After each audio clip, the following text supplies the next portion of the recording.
Hello दोस्तों, Hindi mirror पर आपका स्वागत है। दोस्तों, आज की वीडियो का जो हम कंटेंट लेकर आए हैं निबंध से संबंधित है। आज की वीडियो में आपको जो है निबंध का अर्थ, निबंध की परिभाषा और निबंध कितने प्रकार के होते हैं उनसे संबंधित उनकी विशेषताएं और साथ में निबंध के कितने तत्व होते हैं इन सब पर हम प्रकाश डालेंगे और इनको अच्छे से हम समझेंगे। चलिए देखते हैं निबंध क्या होता है। निबंध का अर्थ जो दिया गया है, निबंध शब्द जो है नी प्लस बंध यानी कि नी धन बंध से बना है, जिसका अर्थ है अच्छी तरह से बंधा हुआ। इनकी भाषा विषय के अनुकूल होती है। निबंध की शक्ति है कि अच्छी भाषा, निबंध की जो शक्ति होती है वह एक अच्छी भाषा में होती है। भाषा के अच्छे प्रयोग द्वारा ही भाव, विचारों, अनुभव को प्रभावशाली ढंग से व्यक्त किया जा सकता है। कहने का तात्पर्य यह है कि जब आप अपने शब्दों को अच्छे तरह से बांधते हैं, अच्छी तरह से बंधे हुए शब्द होते हैं, आप जो लिखते हो वह आपकी भाषा के अनुसार हो, वही निबंध की शक्ति होती है। और अपनी भाषा के माध्यम से जब आप अपने भाव और विचारों को, अपने अनुभव को प्रभावशाली ढंग से व्यक्त करते हैं तो वही निबंध कहलाता है। अब थोड़ा परिभाषाओं पर प्रकाश डालते हैं, देखते हैं निबंध की क्या परिभाषाएं हैं। सबसे पहले बाबू गुलाब राय ने क्या लिखा है इसके बारे में चलिए देखते हैं। निबंध उस गद्य रचना को कहते हैं जिसमें एक सीमित आकार के भीतर किसी विषय का वर्णन या प्रतिपादन एक विशेष निजीपन, स्वच्छंदता, सौष्ठव, सजीवता, आवश्यक संगति और संबद्धता के साथ किया गया हो। तो गुलाब राय जी कह रहे हैं कि निबंध हम उस रचना को कह सकते हैं जिसमें एक सीमित आकार हो और उस सीमित आकार के अंदर ही आप अपने विषय का वर्णन करें, उसका प्रतिपादन करें, उसके बारे में अच्छे से बताएं, विशेष निजीपन लिए हुए हो, स्वच्छंदता भी हो, साथ में वह ऐसा दिखाई दे कि सजीव है और उसमें आवश्यक संगति, संबद्धता भी होनी चाहिए, वही निबंध होता है। अब आचार्य शुक्ल जी ने क्या कहा है। आचार्य शुक्ल जी ने कहा है कि यदि गद्य कवियों की कसौटी है, यहाँ पर गद्य नहीं आएगा, यहाँ पर आएगा पद्य। यदि पद्य कवियों की कसौटी है तो निबंध गद्य की है। ठीक है, तो उन्होंने कहा कि अगर हम पद्य को किससे जांचते हैं, कवियों से, ऐसे ही हम जो गद्य को जानते हैं हम निबंध से समझते हैं। अब आते हैं पंडित श्याम सुंदर दास जी क्या कहते हैं। उन्होंने कहा है कि निबंध वह लेख है जिसमें किसी गहन विषय पर आप अपना विस्तार पूर्वक और पांडित्यपूर्ण ढंग से अपने विचार प्रकट करें या विचार प्रकट किया गया हो तो वही निबंध कहलाता है। आचार्य शुक्ल जी ने एक और भी कुछ कहा है, चलिए देखते हैं इसके बारे में। यदि गद्य कवियों की लेखकों की कसौटी है तो निबंध गद्य की कसौटी है। भाषा की पूर्ण शक्ति का विकास निबंध में से ही अधिक संभव हो पाता है। तो इस प्रकार से ये 3-4 परिभाषाएं आपको दे दी गई हैं और साथ में निबंध का अर्थ भी आपको समझा दिया गया है। अब आते हैं हम आगे। आचार्य शुक्ल जी ने जो बता दिया, इस प्रकार से निबंध में जो है अपने अपने इन्होंने सबने अपने विचार प्रकट किए हैं।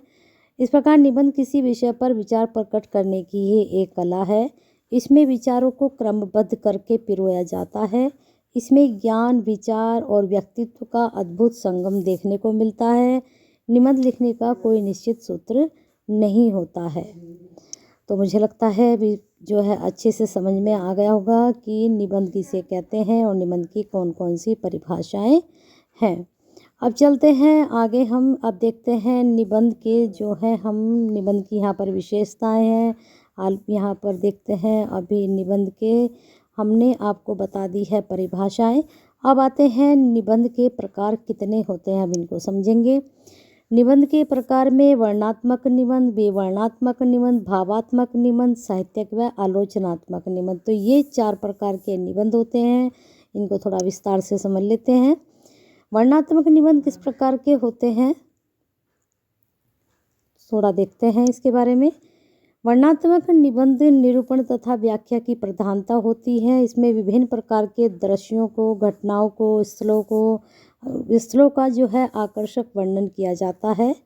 इन निबंधों का कलेवर विषय वस्तु होता है, किसी विषय को लेकर ये लिखी जाती हैं। इन निबंधों की अन्य विशेषता यह है कि यहाँ प्राय प्रत्येक निबंधकार अपने निबंध में एक सजीव चित्र उपस्थित करता है, यानी जीता जागता वह चित्र दिखाता है, कहीं का भी, किसी भी बात का, किसी भी वर्णन का, किसी भी घटना का। तो क्या होता है इसमें, जैसे कोई तीर्थ है, तीर्थ यात्रा है, नगर है, दृश्य है या दृश्य का वर्णन है, कोई त्योहार है उसका वर्णन, बिल्कुल सजीवता से उसका चित्रण ये करते हैं जब लिखते हैं इसको। साथ मेले तमाशे, दर्शनीय स्थल आदि का ये जो है सजीव चित्रण उपस्थित करते हैं जब कोई निबंधकार इस तरह के निबंध लिखता है। किस तरह के, वर्णनात्मक वर्णन करता है वहाँ का, ठीक है। और उसमें लेखक प्रकृति का मानव जगत में से किसी की चयन करके सर्वसाधारण के लिए निबंध रचना करता है। जैसे कोई मेला है उसका वर्णन कर दिया, कोई त्यौहार है उसका वर्णन कर दिया, कोई उसने दृश्य देखा घूमते हुए वहाँ का वर्णन कर दिया, किसी यात्रा का वर्णन कर दिया। और वह जो वर्णन होता है सजीव चित्रण होना चाहिए जब आप एक अच्छा वर्णनात्मक निबंध लिखेंगे। चलिए आगे देखते हैं। आगे है विवरणात्मक निबंध। विवरणात्मक निबंध में देखते हैं क्या है।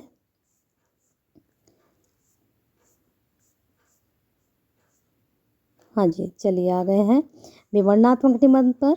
विवरणात्मक निबंधों में कल्पना व अनुभव की प्रधानता होती है। साथ ही इस वर्ग के निबंधों में वर्णन के साथ साथ, वर्णन तो आपने ऊपर देख लिया, लेकिन यहाँ पर जब आप वर्णन करोगे तो आप किस तरह से करोगे, प्रवृत्ति भी विद्यमान रहती है। विवरण, आप जब वर्णन कर रहे हो उसमें विवरण भी दे रहे हो, उसका हर प्रकार से उसके बारे में बता रहे हो। इन्हें कथात्मक अथवा आख्यानात्मक निबंध भी कहा जाता है। विवरणात्मक निबंधों की विषय वस्तु मुख्यतः जीवनी होती है, कथाएं होती हैं, घटनाएं होती हैं, पुरातत्व इतिहास होता है, अन्वेषण होता है, युद्ध आदि होते हैं। जब आप किसी युद्ध का आप निबंध लिख रहे हो और उसका जब आप वर्णनात्मक भाग में लिख रहे हो तो उसका विवरण दे रहे हो कि किस प्रकार से वह होता था, ठीक है। तो इस प्रकार से विवरण देना आपका जो है विवरणात्मक निबंध में आता है।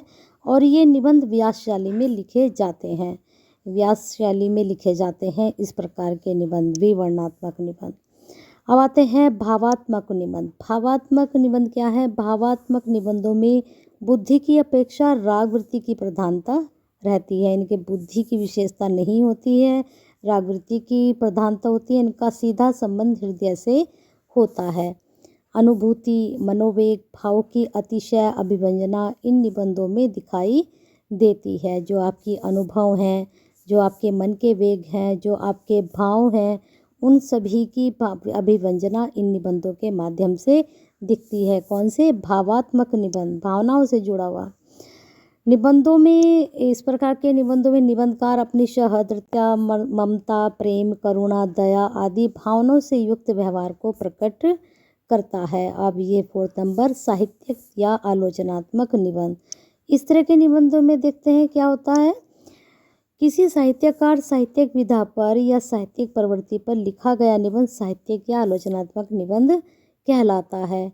आपने किसी साहित्यकार को लिया और उनकी विधा जो उन्होंने लिखा है उसकी प्रवृत्ति निबंध की साहित्यिक आलोचना वह करते हैं तो वह आलोचनात्मक निबंध कहलाता है। जैसे मुंशी प्रेमचंद जी, तुलसीदास, आधुनिक हिंदी कविता, छायावाद हिंदी का स्वर्ण युग आदि।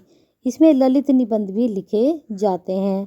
इनकी भाषा काव्यात्मक और रसात्मक होती है। ऐसे निबंध शोध पत्र के रूप में अधिक लिखे जाते हैं। तो ये चारों प्रकार के आपको निबंध पता चल चुके हैं। अब आते हैं हम निबंध की विशेषताएं। क्या अच्छे निबंध की विशेषताएं होती हैं, क्या अच्छी प्रवृत्तियां होती हैं जब हम निबंध को लिखते हैं। तो अच्छे निबंध की जो विशेषता है, पहली तो होनी चाहिए कसावट होनी चाहिए। कसावट यानी कि शब्दों की, और वह प्रभावशाली होना चाहिए। उसकी भाषा विषय अनुकूल होनी चाहिए। जब आप एक अच्छा निबंध लिखते हैं तो उसकी पहली विशेषता कसावट हो, प्रभावशाली भाषा हो, और जो भाषा हो वह विषय के अनुकूल हो। नेक्स्ट है, निबंध में विचार और भाषा दोनों ही कसावट के गुण होने चाहिए, और उदाहरण की भाषा ना बदलनी चाहिए, उदाहरणों की भाषा नहीं बदलनी चाहिए। तीसरा है, निबंध का अर्थ ही भली भांति बंधा हुआ कसा हुआ आपको पता ही है। विराम चिन्हों का समुचित प्रयोग भी आवश्यक है। ये हमने शुरू में जब आपको डेफिनेशन बताई थी वहाँ इसका अर्थ हमने आपको बताया था। चौथा है विचार बिखरे ना हो, ऐसा ना लगे कि जो कहानी जो आप बता रहे हो टॉपिक वो जो है बिखरा हुआ सा लगे, कुछ समझ में नहीं आए क्या हो रहा, तो वो बिल्कुल कसा हुआ हो, बिखरा हुआ ना दिखाई दे। चयनित विषय पर चिंतन मनन करना चाहिए। विचारों में एक श्रृंखला हो जो क्रमबद्ध हो, यानी कि आपने कहीं कुछ और बता दिया फिर दूसरे में आपने कुछ और बता दिया, तो एक क्रमबद्ध में एक श्रृंखला के रूप में आपके विचारों की कड़ियाँ हों। चलिए आगे देखते हैं। विचारों में संतुलन हो, अर्थात प्रमुख बातों पर अधिक महत्व दिया जाए और गौण बातों को कम दिखाया जाए या बताया जाए। निबंध स्पष्ट होना चाहिए। निबंध में बदलती हुई विषय सामग्री के अनुसार पैराग्राफ भी बदलने चाहिए, यानी कि आप एक साथ लिखते जा रहे हो कहानी की तरह, निबंध को अलग अलग पैराग्राफ में डालकर लिखना चाहिए और विषय सामग्री के अनुसार ही अपना पैराग्राफ बदलना चाहिए। तो विशेषताएं हो गई, निबंध के प्रकार हो गए, निबंध की परिभाषाएं हो गई। अब आते हैं निबंध के अंग। कौन कौन से होते हैं निबंध के अंग, इसके बारे में जानेंगे। निबंध के अंगों के बारे में चलिए देखते हैं। निबंध के मुख्यतः 4 अंग होते हैं। पहला शीर्षक, जब आप कोई निबंध लिख रहे हैं सबसे पहले आप क्या लिखेंगे, उसका शीर्षक सोचेंगे। शीर्षक लेकिन कैसा होना चाहिए, आकर्षक होना चाहिए, देखते ही लगे कि हाँ ये निबंध मुझे पढ़ना चाहिए, ताकि को निबंध को पढ़ने में लोगों को उत्सुकता लगे, उनको उनके अंदर जिज्ञासा पैदा हो। जब आप इस तरह का कोई शीर्षक रखेंगे तो उनको अच्छा लगेगा पढ़ना और उनकी इच्छा भी होगी।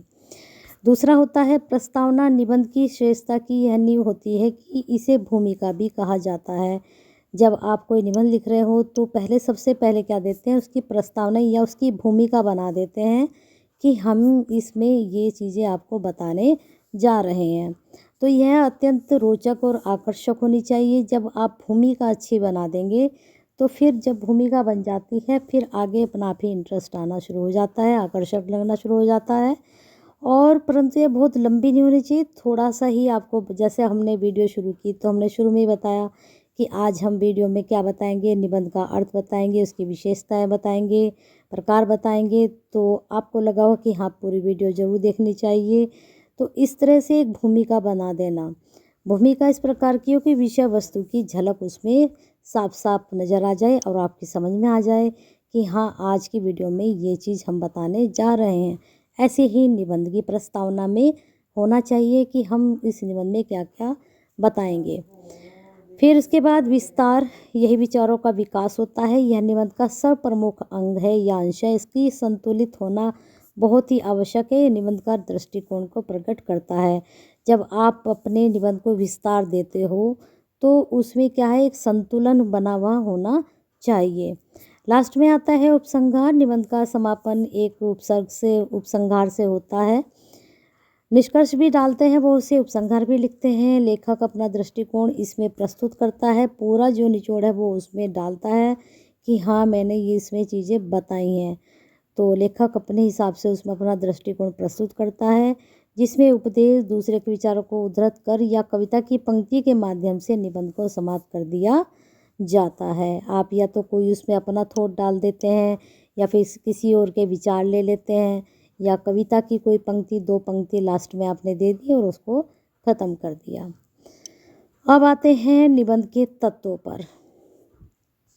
ये हमने अभी आपको बताई दिए हैं निबंध के भाग कौन कौन से होते हैं। निबंध के अब तत्व कौन से होते हैं पहले इसको देख लेते हैं। निबंध के प्रमुख 4 तत्व होते हैं, जिसमें सबसे पहले आत्म अभिव्यक्ति आता है, यानी कि अपने बारे में बताना, जिसके अंतर्गत किसी विषय वस्तु पर निबंध लिखते समय केवल दूसरों के मतों को ही ना लिखे, अपितु लेखक अपने निजी विचार भी प्रकट करे। ठीक है, जब आप निबंध लिख रहे हो किसी दूसरे के बारे में नहीं, अपनी भी अभिव्यक्ति वहाँ पर देनी चाहिए। दूसरा क्या होता है, निबंध लिखते समय लेखक को कुछ इस प्रकार से लिखना चाहिए ताकि जो पढ़ने वाला पाठक है, यानी कि पाठक है, उसको ऐसा प्रतीत हो, यानी कि उसको ऐसा लगे कि निबंध का लेखक उनसे संबंध स्थापित कर रहा है। ये नहीं कि आप पढ़ कुछ और रहे हैं और आप सोच कुछ और रहे हैं, तो ऐसा लगे कि आप जो सोचते हो वही लेखक लिख रहा है। इसके अलावा निबंध के दौरान वाक्य में तारतम्यता होनी चाहिए। पढ़ते हुए आपको लगे कि अब मुझे ये नहीं छोड़ना है, एक फ्लो होना चाहिए ताकि निबंध का मूल उद्देश्य बना रहे। साथ ही निबंध की शैली सजीव होनी चाहिए, क्योंकि यही संपूर्ण निबंध की प्राण आत्मा होती है। तो इस प्रकार से ये हो गए आपके निबंध के तत्व। निबंध के प्रारूप देखते हैं। प्रारूप यानी कि किस तरह का होना चाहिए। निबंध लिखने से पहले आपको प्रारूप पहले पता होना चाहिए। सबसे पहले उसमें आप क्या लेंगे, परिचय लेंगे। निबंध के आरंभिक परिचय में विषय वस्तु के बारे में मुख्य बिंदुओं की जानकारी दी जाती है। जब आप परिचय देते हैं, किसी भी निबंध का परिचय इस बात पर प्रमुख जोर देता है कि आप किसी के बारे में बात करने वाले हैं और पाठक को क्या बताने वाले हैं। ये आप प्रस्तावना में भी ले सकते हैं और ये परिचय में भी ले सकते हैं। अब आते हैं मध्य भाग। जब आप निबंध के बीच में आ चुके हैं, मिड में आ चुके हैं, तो क्या करना है, किसी निबंध के आरंभ और अंत के बीच विषय में संबंधित जो कुछ भी लिखा जाता है वह उस निबंध का मध्य भाग कहलाता है। इस निबंध के मुख्य बिंदुओं पर विस्तार से आपको बताना होता है, लिखना होता है। लास्ट में वही उपसंहार या निष्कर्ष जो भी समझाया था कि किसी विषय पर जब आप निबंध लिख रहे हो, मुख्य रूप से निबंध में समस्त बातों का उल्लेख करने के बाद उसके सभी तर्कों को एकत्रित करके आप उपसंहार या निष्कर्ष लिखते हैं। जब आप पूरा ही निचोड़ उसमें लिखते हैं उपसंहार में जो आपने लिखा है। तो इस प्रकार से पहले हमें जब हम निबंध ये हो चुके हैं आपके भी, मैंने बताया था कि जो भाग है इसके वो बता दिए हैं मैंने। अब आपको जब आप निबंध लिख रहे हो तो किन बातों का आपको ध्यान रखना चाहिए, थोड़ा इसको भी देख लीजिए। पहले आपको निबंध की भूमिका आकर्षक और सरल होनी चाहिए। प्रत्येक वाक्य के अंतिम वाक्य से विधिवत होना चाहिए। निबंध में प्रयोग किए गए वाक्य एक दूसरे को भलीभांति संबंधित होनी चाहिए। तीसरा, किसी भी वाक्य, भाव और विचार को दोबारा से आवर्ती के उसका दोहराव नहीं होना चाहिए। निबंध लिखते समय इस बात का भी ध्यान रखें कि विषय से संबंधित कोई बात लिखने से छूट ना जाए और ना ही कोई अनावश्यक बात की जाए। जो बातें ज़रूरी हैं उन्हीं को लिखें। अब आते हैं निबंध लिखते समय कुछ ऐसी भाषा का प्रयोग करना चाहिए जिससे पाठक अपना आप ही जुड़े और उसको लगे कि ये निजी विचारों का समावेश हो रहा है। मैंने भी बताया था ना कि लेखक जब लिख रहा है तो पाठक को ऐसा लगे कि वह उसी से संबंधित है ना। निबंध की भाषा सरल और रोचक होनी चाहिए, बहुत ज़रूरी है। इसके अलावा निबंध के प्रारंभ में किसी भाषा के साहित्य से जुड़े विशेष लोगों के प्रसिद्ध युक्तियों का प्रयोग भी करना चाहिए। जैसे कि शुरू में कोई थॉट दे दिया, किसी का विचार दे दिया, फिर आपने लिखा उसको, लास्ट में कोई कविता की पंक्ति दे दी। इस तरह से आप उसका अंत भी कर सकते हैं। निबंध का उपसंहार भी निबंध की भूमिका की बातें ही आकर्षक होना चाहिए। जैसे कि आपने शुरू में दिया है वैसे ही आप लास्ट में भी दे सकते हैं। निबंध के विषय से जुड़ी महत्वपूर्ण तिथियां आदि मौजूद हो तो उनके निबंध के दौरान भी उल्लेख करना चाहिए। जैसे आप किसी घटना के बारे में बता रहे तो जिस समय की वो घटना है उस तिथि के बारे में आप बता सकते हैं। लास्ट में है किसी उत्सव या पर्व का जब आप निबंध लिख रहे हैं तो उसके कारण भी बताएं। वहाँ पर आप उसका जिक्र करें पूरे त्यौहार का कि क्यों वो मनाया जाता है, क्या रीज़न है, इसके बारे में भी आप स्पष्ट तौर से लिखें। लास्ट में यदि लेखन के दौरान शब्द सीमा का उल्लेख किया गया तो उन्हीं के अंतर्गत निबंध को लिखना चाहिए। अगर आपको बोल दिया है कि आप इतने शब्दों का निबंध लिखिए या फिर इतने शब्दों का निबंध लिखिए तो उन्हीं शब्द सीमा में आपको निबंध लिखने की कोशिश करनी चाहिए।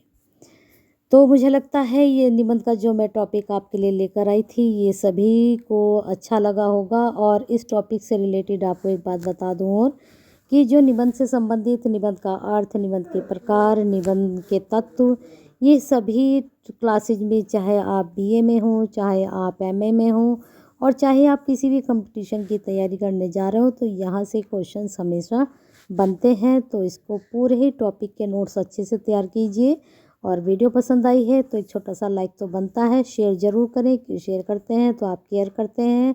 आपको अगर लगता है कि निबंध का टॉपिक सभी तक पहुंचना चाहिए तो इसको आप शेयर ज़रूर करें और साथ में कमेंट ज़रूर करें। कमेंट करके बताएं कि आपको वीडियो जो दी जा रही हैं हिंदी मिरर की तरफ से आपको पसंद आ रही हैं और आपको और किस तरह का कंटेंट हिंदी मिरर से चाहिए तो कमेंट करके ज़रूर बताएं। शेयर ज़रूर करें, जो आप शेयर करते हैं तो केयर करते हैं। और लाइक इसलिए करें कि हमें आपसे नोट जो है क्या मिलता है, हमें प्रेरणा मिलती है एक अच्छी वीडियो बनाने के लिए। और नहीं जुड़े हैं तो जुड़कर जाइए, साथ में बेल आइकन हिट और जो है ये लाल बटन जो है इसको दबाकर जाइए।